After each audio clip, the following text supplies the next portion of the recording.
Welcome everyone. Thank you for joining us today for another Train the Trainer session. I'm Brent Foster with Multifamily Insiders, and we have some extremely talented multifamily experts with us today. Audrey Lott is the Director of People Development with Carroll and has been in the multifamily industry for 25 years. She is also a member of the Board of Directors and Education Committee with the Atlanta Apartment Association. We also have Victoria Young. Victoria has worked with Carter Haston as a training director for the past 4 years, and she started her multifamily career in real estate as an on-site property manager over 15 years ago.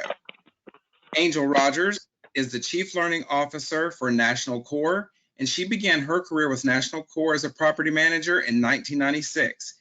Angel actually teaches for numerous apartment associations and has spoken at NAA's Apartmentalize for the last 3 years. And we have Antoinette Williams, who is a regional manager with Carroll for over 6 years, overseeing assets in 3 states. She currently holds her CAM designation with NAA, and she's joining us today in this Train the Trainer series to give us some added insight and depth into getting that buy-in from senior management. So we have a lot going on today. Our panelists are going to address some common questions about getting buy-in. We will have some polls for the audience to participate in, and we'll finish up with a Q&A. So if you have any questions come up throughout the session, just type them in that questions area and we will get to them. So we are going to kick it off now and turn it over to Audrey Lott. Hey everybody, I'm so glad to be with you today. Just to reiterate what Brent said, this is a fantastic group of panelists that we have put together. I have actually gotten the privilege to work with Antoinette for 5 years, served with Victoria on the education committee for the Atlanta Apartment Association, and just met Angel, who's absolutely wonderful. So we're excited to be here with you today. We hope you find this informative, and of course, you know, at the end of the session, we'll have some time for some questions. Just to give you a little bit of background on what we're going to be covering today. First, we're going to talk about understanding the role as a trainer in general. You know, we wear so many different hats, and sometimes it's a hard transition for new trainers as they transition to their role or even with a new company. So the panel is going to share some challenges that they faced and might still face in their roles and some specific behaviors that they feel trainers should embrace to be adaptable regardless of the circumstances.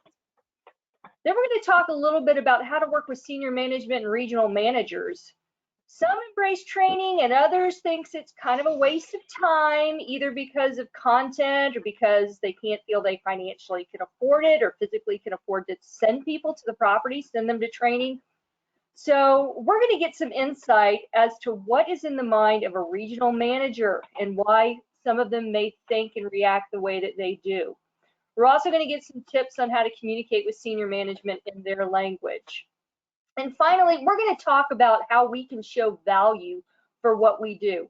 You know, it's sometimes very difficult for us to have tangible ways to show that what we do for your company does add value. So we are just going to get some tips from the panel. They're going to share some of their best practices and how to set expectations and then track results. So to get us started, I think we're going to go ahead, Brent, and start with a poll. So go ahead and, oh, go ahead, Brent, sorry. No, I was just going to say, I'm going to launch this. This is the question that we are wanting answered. So what you can do to actually answer the poll, if you can see it on your screen, you can actually touch the screen or click on the answer for that, and we'll give this just a couple minutes for everyone to have a chance to respond.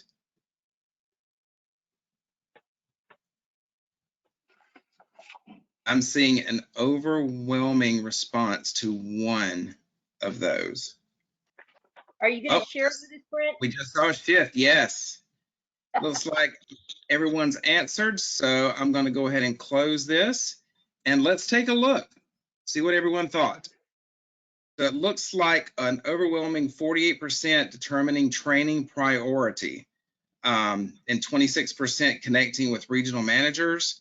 And then a tie at 13% for learning the company culture and understanding your role. Awesome. We're going to touch on all of these a little bit. So let's jump into kind of our first topic and our first set of questions here. And, as you know, we've got representatives both here on our panel and probably attending this webinar as well, with a wide range of experience and length in their position. And I think that all of us have probably found the transition to our role to be challenging at some point or in some areas. So the first question that I'm going to pose to Angel and Victoria, and Angel, I'm going to have you answer this first, is, what was the hardest thing about stepping into your training role? Do you have an experience that you might be able to share with us and how you overcame that? Maybe just a tough regional to get in your corner. Oh, I've had a few. Actually, I was an on-site manager for my company before I became the trainer. And we didn't have a training role anywhere. So what I was able to do was I saw a need for training, so I actually created the role myself. I wrote a whole proposal, gave it to our directors, and by the time I drove back to my property, they were calling me saying, we need to do this. So I was embraced from the beginning from HR and my senior VP. Other managers didn't quite understand how I did this, and it was, all I could say is I took the initiative. I went for what I wanted and was able to do that. So that was very cool. But my other team members, people who had been my team before, were now not as friendly, because I made the jump into corporate office. If anybody's had that experience, that can be a little daunting, and can be, sometimes you might lose some of your friends along the way doing that. The majority of the regionals were very receptive and very open to me coming on board as part of their team. But there were a couple of people who did not think that training was necessary. And they did not like the word mandatory. One of those huge obstacles, when you use the word mandatory, people get turned off really quickly. And I had one regional in particular who, every time I sent out a training announcement, would come back with, is this mandatory? And I finally got to the point where I said, only if you want your people to succeed. I don't know if that was the smartest thing to do, but it worked, because it finally got her to understand that I was there to be a help, not a hindrance. So what I was able to do is I was able to make that person my ambassador for everybody else, because I got them to buy in by saying, do you want your people to be successful? Do you want them to call you less? Because the more they know, the less they have to call you. And that was probably the smartest thing I've done as a new trainer, was to go in and to really try to get people to understand that I'm there to help. I don't want their job. I don't want it. I don't want to be a regional. God love you, Antoinette. I don't want to do that. So I had to make that very clear to the people that I was working with. And it did help that at that time of going in there, I had amazing support from my senior VP in HR. Awesome. That's fantastic. Thank you, Angel, for sharing that with us. Victoria, talk about maybe your experience. Would you kind of share that with us, and some challenges that you had to overcome, and what you did? Absolutely. I've been on the training side in multiple industries or different stages. I think one of the biggest challenges moving into the role, especially with my current organization, was having the buy on both sides. In this case, that's operations and senior management. I think is just showing them that I'm willing to do the work. It's not always easy. I am on the senior management side, but I truly believe that I'm support staff. I'm blessed to work with an amazing training team within Carter-Haston, and we really always, all of our team operate with the same outlook.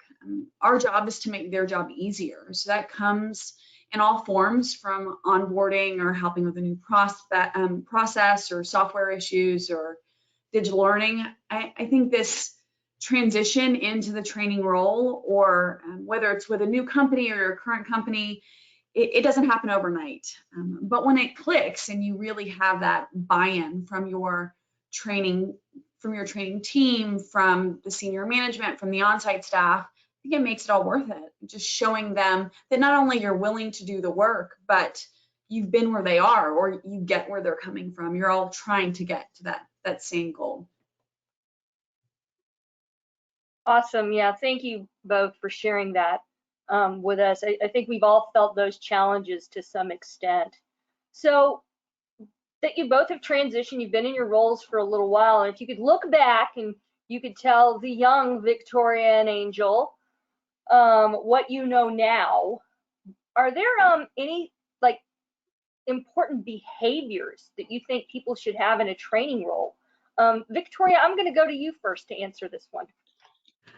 Sure. I think one of the biggest things I would have told myself at a younger age is talk less and listen more. One of the most important things, and I think, is to listen and understand what they need from all points of view. My point of view may not be the same as a regional or one of our partners or the on-site staff, but I think starting with the desired end result, what needs to be taught, or what process needs to change, or where we need to go, and taking them through the steps on how I'm going to get to that end result is really important. And then I think listening to their thoughts on how I'm going to get there is also important, and they understand that their input and their feedback really makes the difference.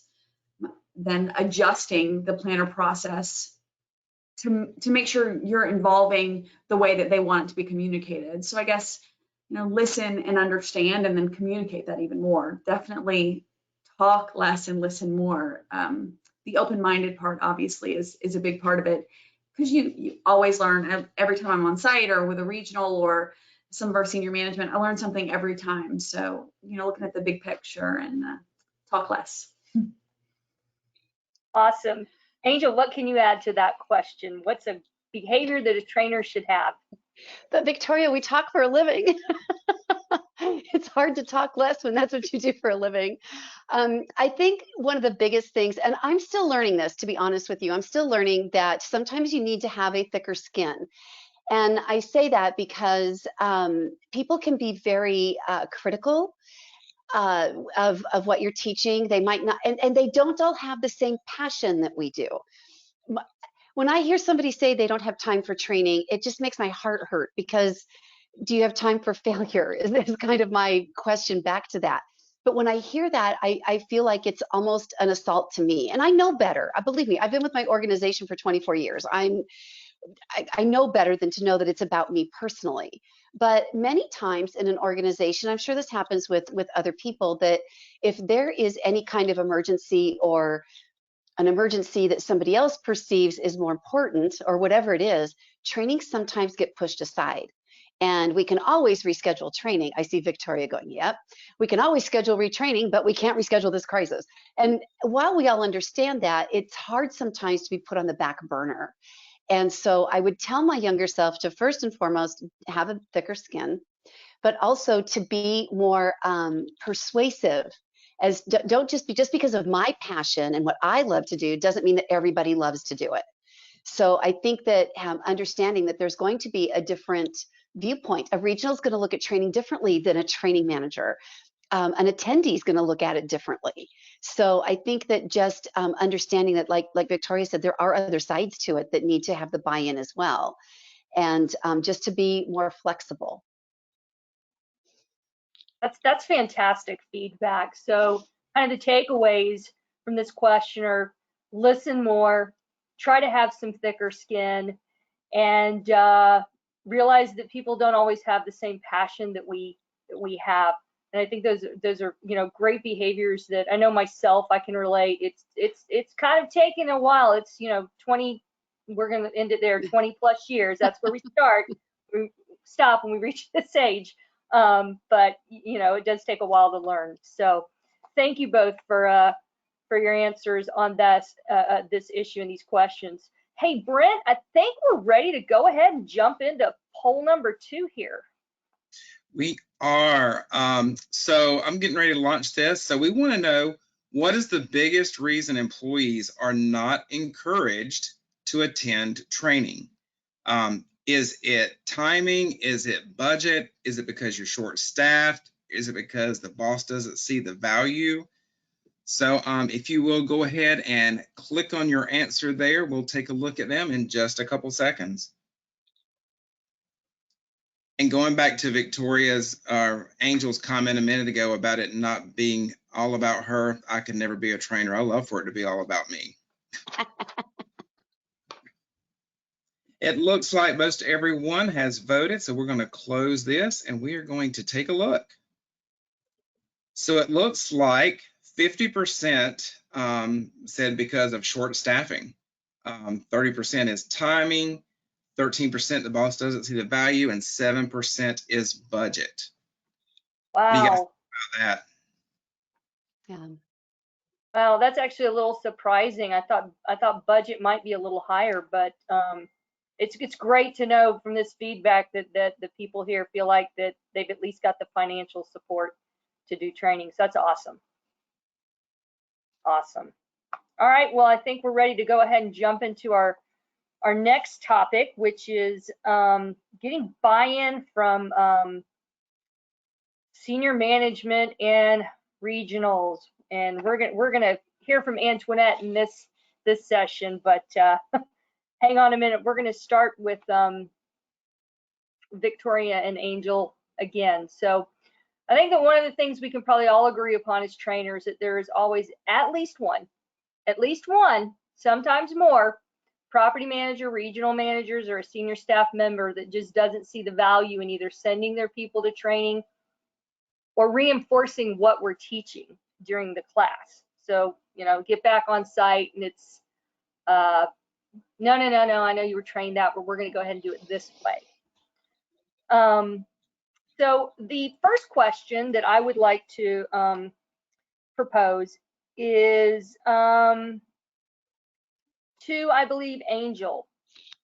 And that is, you kind of shared this with us before about that ambassador that you had. What were some specific things that you might have done to kind of, you know, bridge that gap between you and that regional to you know, make them your ambassador, so to speak?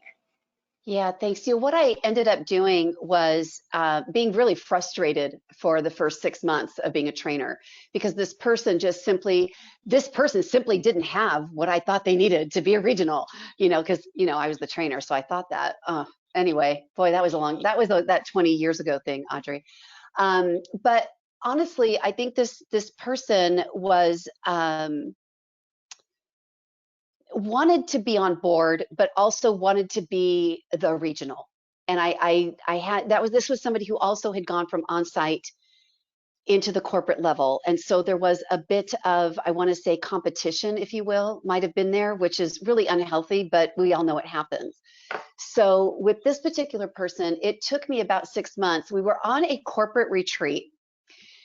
I miss those. But anyway, we were at a corporate retreat and I found myself in a room alone with her. And I said, what is it going to take for us to see eye to eye? What do I need to do and what do you need to do? I want your people to get good training. I want them to get out of the office. I want you to see this as a reward. And once I had that one-on-one conversation instead of emails and memos and frustrating discussions at regional meetings, it was that one-on-one connection where I looked her in the eye and said, I'm not here to take your job. I'm not here to steer your people wrong. All I want is for them to be successful. And if that's what your goal is, then the two of us should be working together to get them to be successful. And it took a minute. It did not happen overnight. But I really believe that one-on-one connection and this goes back to our communication skills, where as trainers, since we train it, we're supposed to be good at it.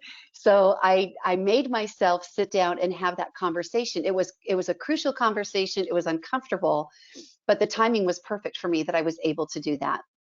Once we were able to see eye to eye on most of this, I got more buy-in from her. I do, to this day, all these years later, I still hear people tell me, well, that's not how we do it, so we don't have to listen to this. And those are, you know, for trainers, those are fighting words. You guys know this. Everybody in this audience knows that those are words that make us stay up at night. But I think that we just need to be consistent with the message that this is how we're all successful.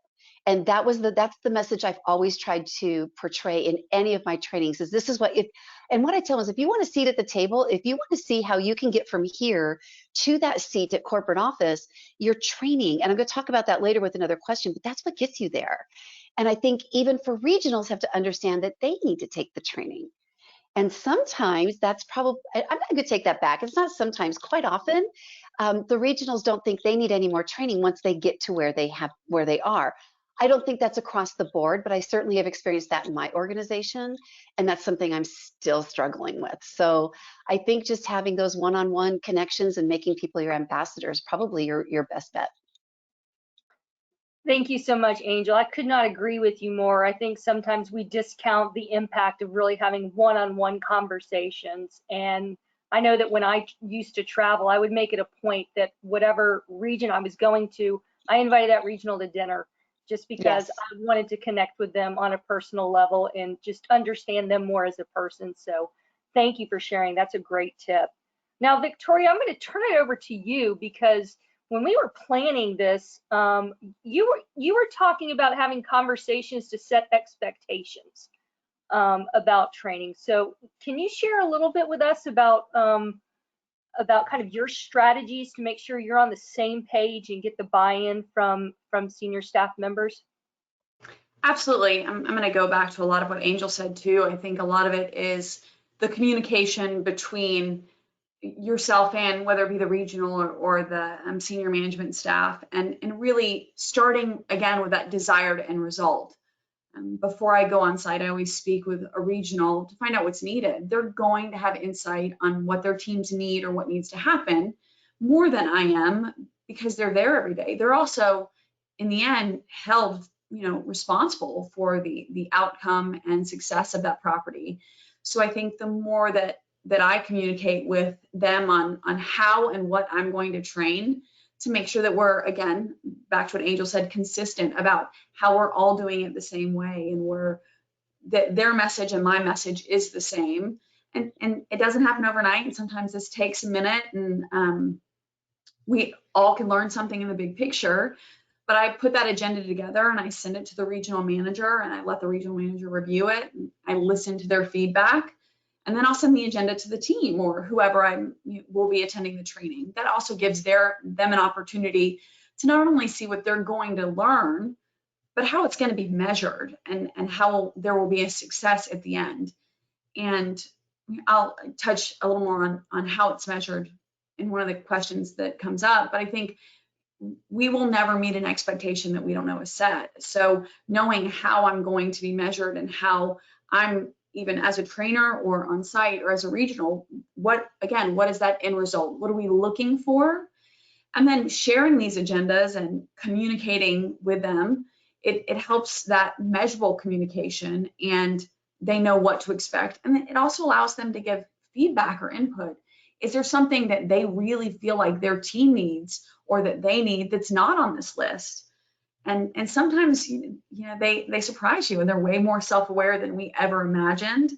And we all learn something in the big picture. But I think it's setting that measurable, tangible communication and agenda and making sure that when I'm done that there's no is should gap, that where the regional or the team thinks the training is to where it should be. And at my company, we all sign off on it. So, and this isn't about you don't want them to feel uncomfortable about it, but you want them to feel good about what was covered and they understand that it's okay if they still have questions about what was trained, but now they know who to go to and what questions to ask and where to find the answers. And we're all, again, starting with an end result. What are we trying to accomplish? And being on the same page about that, I think, is really important and helps everybody feel good about it. That's great. So thank you so much, Victoria. Fantastic tip. Get an agenda, make sure the regional or the supervisor is on board with it, and then review the results with the team and kind of, the expectations which both you and the regional agree upon. I think that's great. So Antoinette, you have been sitting there quietly, listening to what I hope has not come off as a bunch of regional bashing for the first part of this session. And I have to preface my question to Antoinette by just saying there could not be a bigger supporter of training than the woman sitting right here. Just very, very supportive. So she actually struggled a little bit. I'm going to be, transparent with some of these questions because she's like, well, why would anybody do that? But anyways, Antoinette, my question to you is, even though you're such an amazing supporter of training, what are some of the reasons why a regional would not send their people to training? Well, as you said, I'm a huge supporter of training, but I might have 1 or 10 reasons that regionals might not want a trainer in. And some of them have been mentioned, and I appreciate your awareness, but a lot of regionals are afraid of judgment, afraid of a trainer coming in and finding something and not being discreet about whatever it is they find, and so then it becomes a reflection on the regional's leadership. Some don't want to disrupt the flow of the team. So I've got my thing going, we're good, I'm leading them my own way. I don't want somebody else coming in and shaking things up. That's another reason. And sometimes regionals feel like team members will take training as an opportunity to tell everything that's happening in their region. So they'll go away to training, and then they're going to say all the things that their regional has been doing wrong, and they've been telling their regional the whole time they shouldn't have been doing, and then the trainer's going to go back and tell the whole world. And then there are also other reasons that we hear that are surface reasons. I think some of the things that I just mentioned are really what regionals don't want to say, but they use excuses like it costs too much money, or it takes too much time, or it's the wrong timing. But there are a plethora of reasons that we come up with to not send our teams. Great, thank you so much for transparency. I don't know if you've opened the eyes to some of us or validated some things that we've thought, maybe a little bit of both. But yeah, I can certainly attest to having people come up to me in training and say, can I tell you something confidentially? And the answer is, well, it depends. But let me go back to you, Antoinette, and ask you a follow-up question. So how would you expect the trainer to build a plan with you or get you engaged with what's being taught before they go to the property or before they have a class? So I think Victoria mentioned sharing the agenda, just understanding what information is going to be disseminated to my team. So collaboration beforehand is key to me. I want to understand the training so that I can support and reinforce the training, or redirect the trainer that, that might work in another state, but here it actually doesn't work out very well for us. I want to be able to offer that feedback. So if it's, knock training, for instance, I don't want to tell my team to follow up 5 times and they go to training and here they only have to follow up 3 times. Well, maybe there's a specific reason I want them to follow up 5 times. And if we can collaborate on that effort beforehand, then, I'm much more supportive. I'd hate for my team to come back saying, well, they said I didn't have to do what you said. So I think, early collaboration is the key. Awesome, thank you very much. So let me ask you, Victoria and Angel, and Victoria, I'm going to have you answer this question first. Sometimes a person may miss training, or you might get pulled to do something when you go to a property to train. There might be a crisis situation where all of a sudden you're handling move-ins or files or, who knows what. So how do you ensure that the material that needs to be trained reaches reaches those learners when you're on site or when you have a class and things don't go as planned? Victoria, to you first. Sure. I mean, let's be real, that happens more than we'd like to admit. I think having the agenda done early really helps this part and makes that transition easier. I just follow up, and I think this, as trainers, puts it back on us. And it's important, I think, to own that portion of follow up. And I set up a call or a WebEx or in person, absolutely, if it's possible. And then often when someone's missing training, it's unavoidable or has nothing to do with whether they wanted to be there or not. I have found that when I go out of my way to accommodate situations like this, the individual's often way more engaged. It makes them feel really special. And that one-on-one time really makes a big difference. That is always a win in my book. I will have that person sign off on the training agenda, what was covered, just like I did the rest of the team. I also think that tangible communication back to whoever is monitoring what was covered, and again, the end result of what you're looking for and how it's going to be measured is really important, so that I still make sure that they get that one-on-one, even if it's our new WebEx version. It's just them and I talking, and it's not the entire team, but making them feel not only special, but a big part of the training, and helping them understand everything and going over everything, and even the notes that maybe some of their other team members brought up during training. I think having that, the hard work and the agenda signed off and all that, makes that part a lot easier on the back end. But it's just that follow up for sure. Oh, great. Thank you. Angel, what would you add to that? Well, it's absolutely about the follow-up, and it's about not assigning blame for why they couldn't make it. Like you said, there's lots of reasons why people can't make it. They could have a sick child, they could have a sick dog, they could have whatever it is. There are real tangible reasons why people miss training.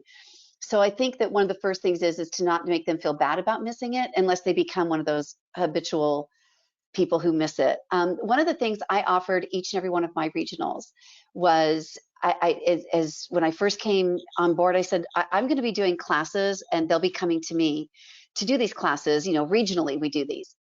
But I did tell each and every one of them that if you have an individual who needs specific one-on-one training, just tell me and I will reach out to that person.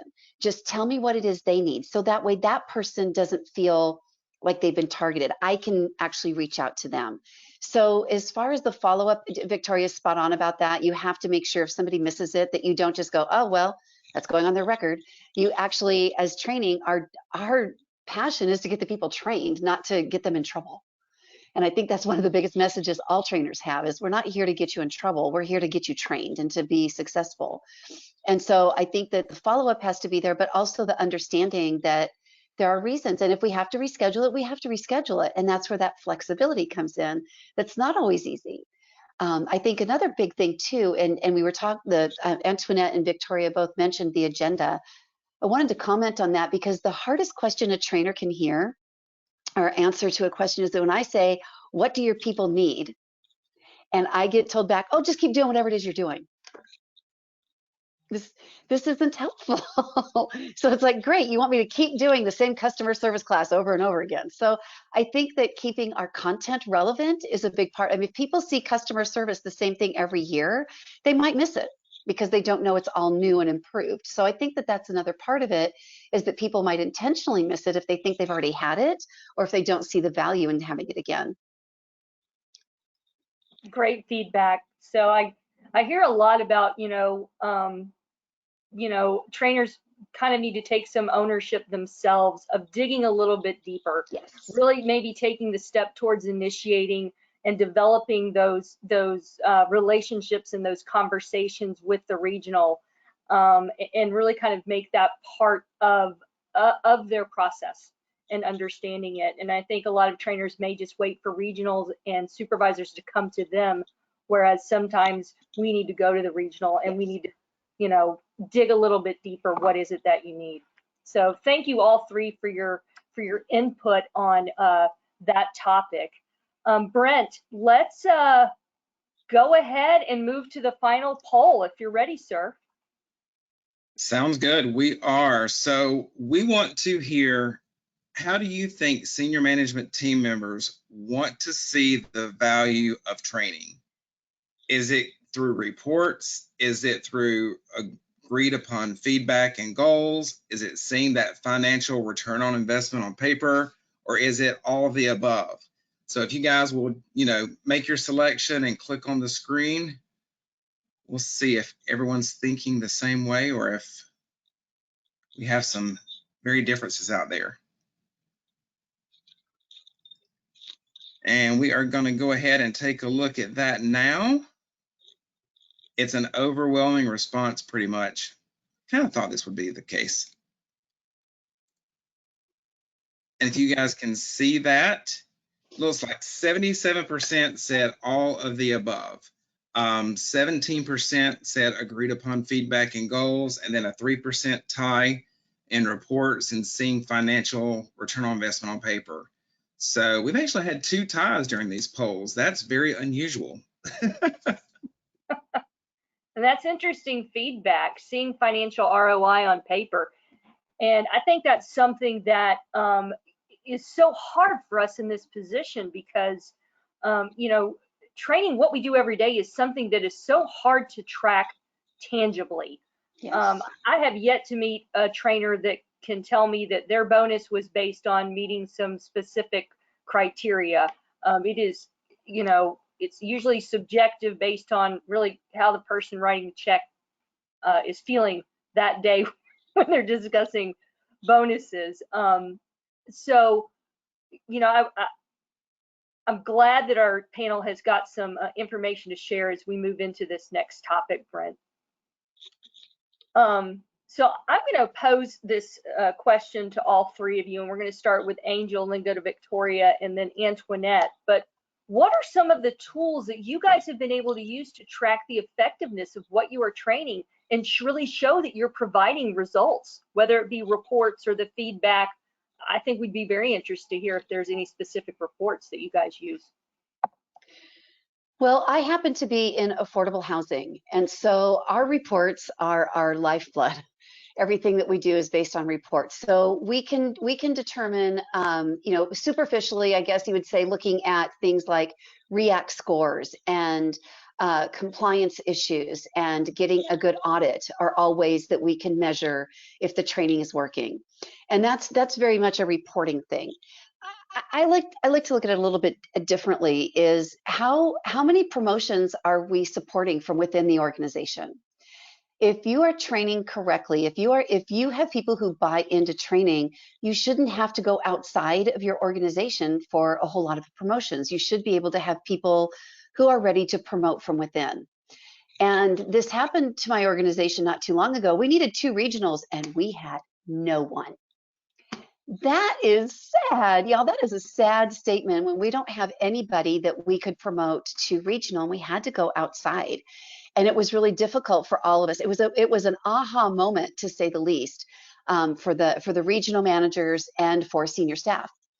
And interestingly enough, that happened right as I was coming back into the role as CLO for this organization. So one of the things that I measured on is the promotions. I have a very strong feeling that if somebody says we can't afford to send people to train because what if they leave us? And my very strong response is, what if we don't send them and they stay? And that has been my mainstay. That has been my number one position when I'm talking about results and about performance, is if we don't train them and they stay, what's that going to do to our bottom line? That could be a fair housing lawsuit. That could be so much that happens to us. So I believe that really getting into, I think, senior staff, now that I'm considered senior staff, which is kind of weird, but I'm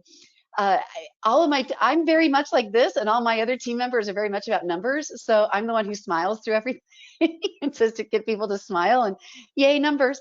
But I think that if you can bring it back to a cost per person per year on what they're going to be paying for something is always helpful. There's a lot of numbers that are floating around that C-suite.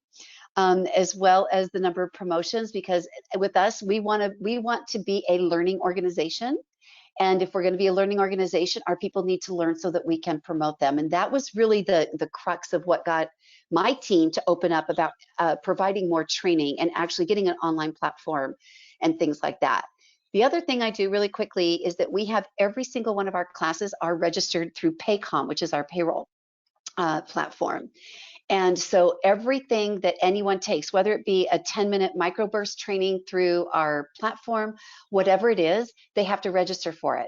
At the end of the year, when we're doing reviews, we get to pull those reports to see who is training and who isn't going to training, and it's part of their review and part of their bonus structure. It's keeping people real honest. Well, yeah, I don't think that, I don't think that a lot of trainers may look at the promotion side of it, but that's, It's huge. that's very true. Yeah. Victoria, how about you? I think those are some really great points. I'm not gonna lie, I might take a couple of angels right there. Hey, please do. Put in my pocket and save it for later. I mean, there's a ton of reports, and obviously the reports depend on what you're training. I think Antoinette mentioned knock. I mean, if we're doing leasing, then I'll look at the engagement scores. I think is a big one to show, a big tell. I think closing percentage or a shop report, obviously. But when you're talking about the training process, you can often look at the report that triggered what you thought a need for training was. So when you talk to a regional or a partner or whoever is that requested, a property manager, whoever's requesting the training, or the reason you thought there was training, what triggered that? Why did you think it was needed? I think as trainers, we often overthink this. And as trainers, we don't often, to our own horns or give ourselves the credit, which is a nature of the beast. Our job is, again, to help the people around us look better, be better, do better. And I will say that they make me look good on a regular basis too, so I'm not mad at that at all. But I would say don't overthink it. Why did you need the training in the first place, and what triggered that response? What report did you pull? What action did you look at? And it comes to a before and after. And whatever that goal was that you were trying to meet, was it achievable? Are you starting with a goal that is achievable from 1 training, 5 trainings, 10 trainings? And are you on the same side, and as in opinion, and having that open communication with whoever's in the training, so they know the expectation, whoever requested the training, you or someone else, how it's going to be measured. So I think ROI and that bottom line, how you again see that bottom line, and whether it's customer service, whether it's leasing, whether it's AP, the process. So don't overthink it, I think would be the biggest thing. And that's how you measure it. Why did you need it in the first place? What told you that you needed it? And then that's how you see if it succeeded or not. Outstanding. I agree 100% with both of you. I think, I know as a trainer early on, I did not use the reports at my fingertips to my benefit. And I think there's a lot more out there that we have access to that we don't even realize. But I love that tip. Ask the regional what triggered this. What did you see? Last but not least, Antoinette, what is it that you look at to consider training to have been successful or not? Sure. So very similar to Victoria, there are things beyond reports. So I look at obviously box scores to see how much traffic we've had, and look at knock and look at some of those reports. But it's so important for me to check in with the individual to determine true understanding. And I think what happens often is that people see good numbers and they miss out on an opportunity to improve someone who actually needs help. So just because a property is at 95% occupied with 8% exposure and all of these numbers are headed in the right way doesn't mean the person has good understanding. So it's really one-on-one check-ins, and I encourage my managers to do the same. When they have an employee who has gone to training, I have them follow up the week after a couple weeks after that, and a couple weeks after that, just ensuring that it wasn't just kind of a touch and go situation, but that we have complete understanding. And would you also encourage the trainer to maybe follow up with that individual as well? You know, just managers get crazy, so do regionals. Would you welcome that? 100%. So, I know every regional is different, and so it would be based on what that particular regional wants to see. But I know individually, personally, I like to have the follow-up. If a trainer can reach out to whomever they were training just to follow up and touch base, and then give me that feedback as to where they feel they are. A week after training, 30 days after training, 60 days after training, whatever it may be, I absolutely welcome that. Fantastic. And so, Antoine, I have one more question that I'm going to pose to you here. And communicating results with senior management decision makers at companies I'm going to call it their language, their numbers language, as Angel said earlier. And I agree with you. I hate numbers, like budgets. I am so glad I have nothing to do with budgets. We're by nature warm and fuzzy communicators, because that's how we relate to learners that are compromised of mostly salespeople. We have to have that warm, fuzzy, less analytical nature about us. It's kind of ingrained in us. So as a regional, what can we do as trainers to connect the dots so we can speak for you in a way that you can see on paper financially that our training is creating financial value? What do you want to see and hear from us? Absolutely. So I know that it can be very difficult to directly connect training to financial success. But one of the things that I look at as a KPI is employee turnover, and employee turnover and employee retention. So similar to what I said about following up with my employees who've gone to training, it's not just about looking at reports. It's not just about having high occupancy. It's not just about those things. If I have high turnover, the team morale is likely down. The residents are disappointed that there's consistent turnover. I mean, all of this translates to real lost dollars, where we are having to advertise to hire somebody new. We're having to onboard someone. We're having to, there's lost engagement in the team, lost productivity with the team, overtime from some of the team members to cover those positions, all as a result of employee turnover. And I know that training isn't the only reason why there's turnover. It's a piece of the puzzle. And it's absolutely another reason why it's so important for me to have an understanding of the training material, so that I can consistently reinforce it.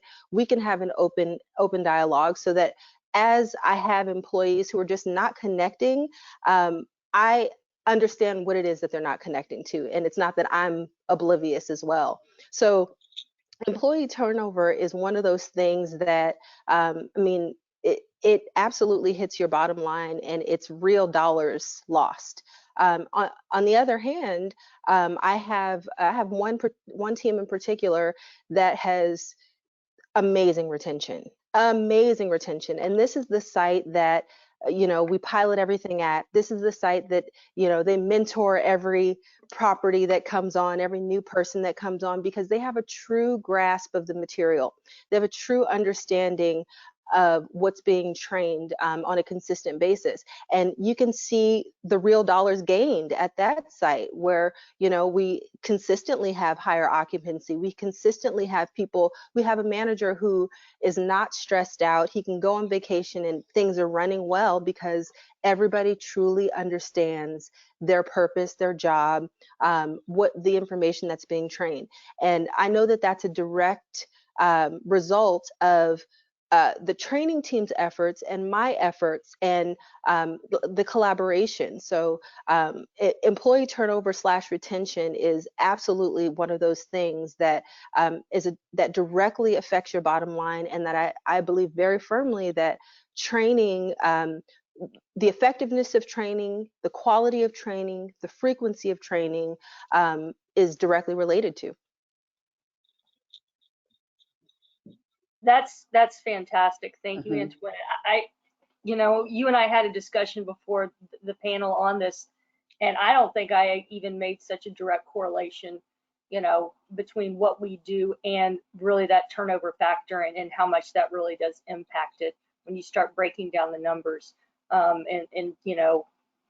what a huge thing to present to your C-suite, as a way that you are adding value to the company.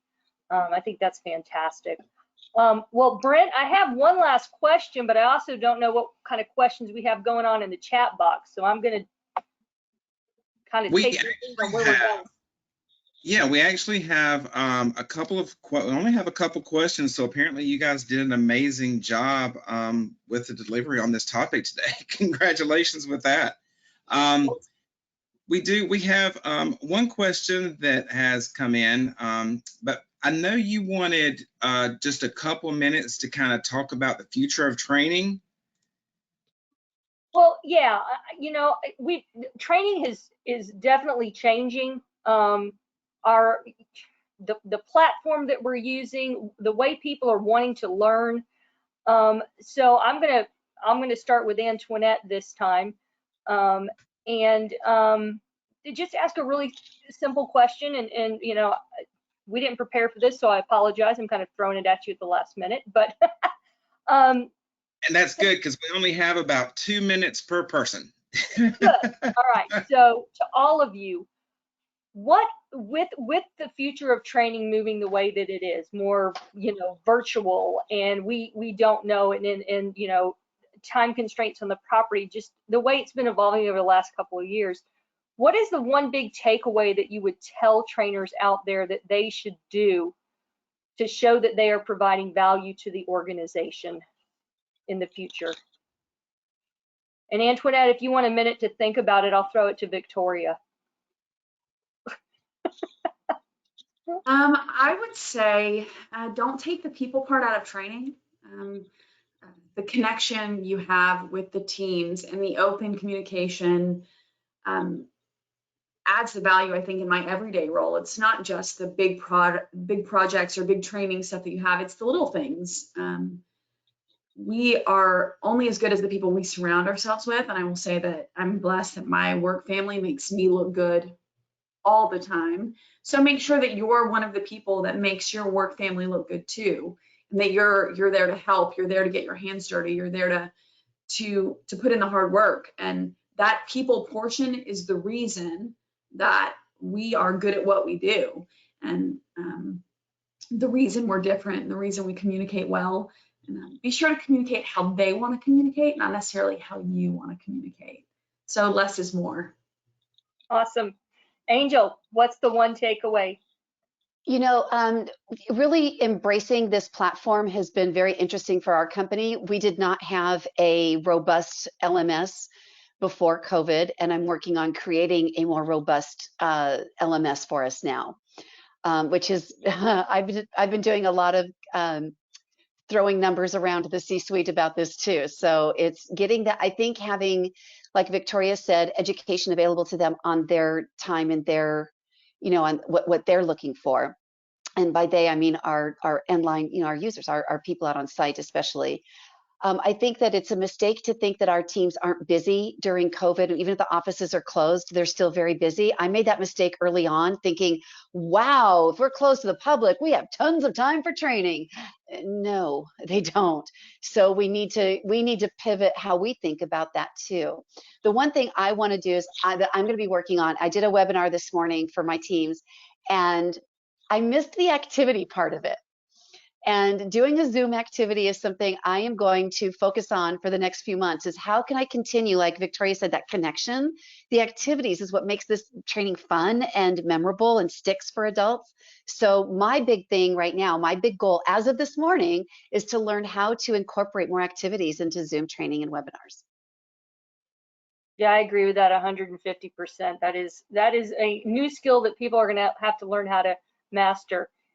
Antoinette, do you have a final takeaway for us? Yeah, I feel like I'm one of the oddballs who's really kind of enjoying this COVID period. And I am enjoying the fact that, I see my team more now than I did before, all of them, because I have teams in 3 different states. And so I think it's important to capitalize on this moment, and utilize the tools that we have available. And remember that, we're not training a property manager at such and such property that works for such and such company. We're training John Smith as an individual, and we're pouring into these people, and we can't stop. We can't forget to continue to pour into the individuals that we have on site. They've endured so much during this period. I've been in my home office this whole time, and while I have a million children running around my own house, it's nothing compared to what they're dealing with. And just remembering that they're the soldiers on the front line, and we have to continue to pour into them during this period. Thank you, ladies, all 3 of you. I want to thank you personally for your time. For those of you that are on the call, this was truly a collaborative effort between all 4 of us, and Brent and Sean, who couldn't be here with us. So Brent, I'm going to go ahead and turn it over to you to close us out with questions, or however you're going to do it. Real quick, we'll get into the couple questions. But first, I want to thank the committee that worked on this. They really assisted us with some helpful and very helpful and valuable input on this series. We appreciate all the feedback from everyone, from the surveys that everyone has given us for that. There is going to be a quick survey at the very end. If you guys can take like 15-20 seconds to complete that survey, that's really helping us develop the series. And also, don't forget, if you haven't joined the Multifamily Trainers Roundtable group in Facebook, that's a great way. We're going to be continuing these conversations there. You can put questions in there, anything you want to talk about in there, we can hopefully, help everyone through that group as well. And jumping over to the questions we have, one is, do you feel that training is a full-time job, or can it be 75% of a job with some other responsibilities on the side that aren't training? This person they have about 5,600 units and 22 properties, the person asking this question. I'll jump in. Oh, No, it's full time. It's full time. It's full time, but I know that I have branched out into training different areas that I never thought I would ever be involved in. So, I just think, yeah, it is a full-time job, but I think depending on the needs of the company, our job is to, as Angel said, learn how to pivot. So it's Agreed. not a direct answer to the question, but It's hard when you get pulled to do other things, because if our focus is on training and then you get pulled to do something else, like I got pulled onto the COVID committee. Okay, so now I've become an expert at all things COVID. Who wanted that? But it was a natural segue, because I train people, so I could train people on how to be COVID compliant.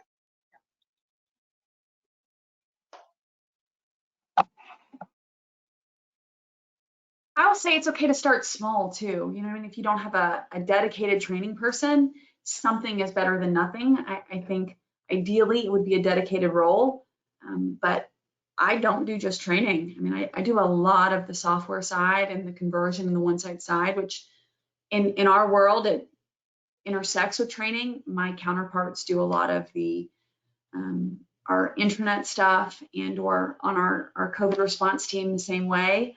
So I think whoever your person is, one or more person, find out what their superpower is and make that a part of the role. But if you don't have anybody in the role now, it's absolutely okay to start small, because something is better than nothing for sure. And I feel like you'll see the immediate response that your teams will like it. But again, don't expect everybody to jump on board right away. Sometimes it takes a little time. Hey, I think Brent might have gotten kicked off. Let me just jump on in here. This is Brent Williams. Brent, are you there? Yeah, I'm here. Okay. No, I'm still here. I think it kind of froze for a second. I think there's so many people, right now using the system in general. But those are the only two questions that we actually had. And I just wanted, Brent, did you have something else you wanted to say to wind things up? Nope, go for it. Oh, no, just seriously, thank you so much, everyone, for joining us today. And, Audrey, Angel, Antoinette, Victoria, thank you so much. I think this was, so beneficial for everyone. And if, we've got some upcoming events, take a look at those for the series. And if, anyone out there is looking for additional resources, feel free to reach out to me. My contact information is on the screen. You can print that out, throw darts at my picture, draw, some extra hair in, some horns, whatever you want to do. Halloween's coming up, so feel free to, do what you will with that. But thank you all again, seriously, for joining us. This was so great. Any final words from any of you guys? It's my pleasure. Thank you for inviting us. Enjoyed it. Absolutely. Thank you. Definitely. And remember to check out the Multifamily Trainers Roundtable on Facebook. There'll be a lot of conversations happening on there as well.